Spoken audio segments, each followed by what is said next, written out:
Jamreb. Welcome to another Realestate.com.kh TV report. Today we have Grant Fitzgerald back in the studio. Grant is Country Manager for IPS Cambodia, Independent Property Services. They're a real estate agency that have been active in Cambodia for over 7 years and have offices in Phnom Penh and Siem Reap.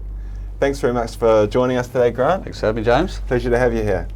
Okay, Grant, in a recent Knight Frank Cambodia report has stated that the condominium sector is forecast to grow by 723% by 2020.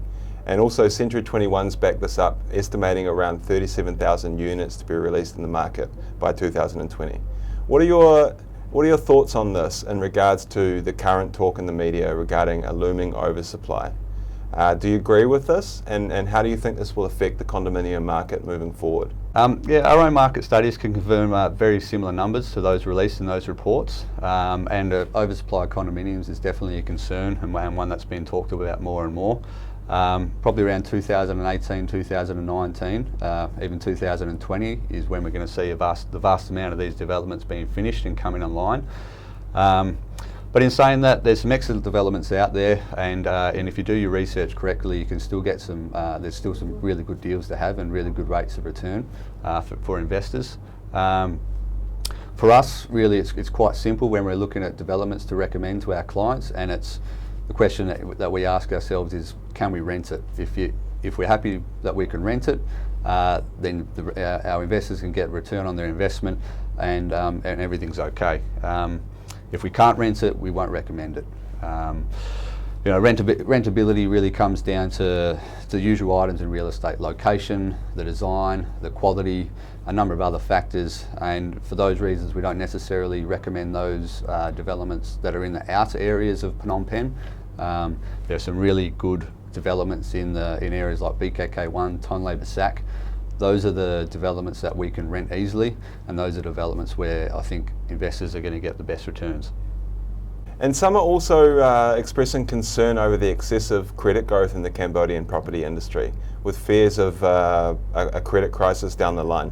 Actually, the IMF recently warned that the credit growth is at an average 30% year on year and increasingly concentrated in the real estate sector. What are your thoughts on this, Grant? Do you think there could be a repeat of the 2008 real estate crash?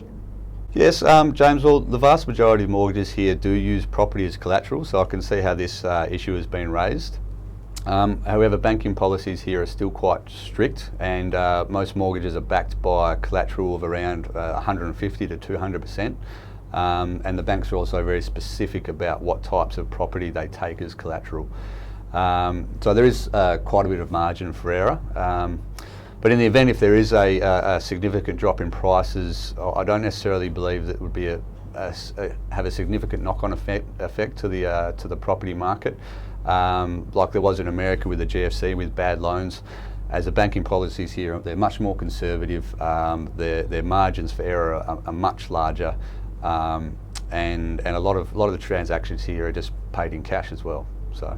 And in light of these potential threats to the market, the oversupply and potential credit crisis, why would you say the foreign investors should still consider investing in Cambodia now? Look, any market around the world carries risk, and Cambodia is no different. In the last few years, many investors have chosen to put their money here because of the comparatively high returns. For example, you look at Korea and Japan, where the property market's only giving 1 to 2% return on their investment. And then they look in Cambodia and they see a condominium development which offers a guaranteed return for 6 years at 6%. So that looks fantastic to them. But it's all about doing your research. Obviously, not every condo is going to be a winner. You need to research into the developer, into the location, the design, the quality, who your final tenant's going to be. There's a lot of factors to look into before you make a purchase. And if you do this, you choose the right property, you're definitely going to make some money. Thanks, Grant, for coming in. It's been a pleasure chatting. Thanks for having me. No worries. And for all our viewers, cheers for tuning in to another Realestate.com.kh TV report. Stay tuned for more real estate news and analysis.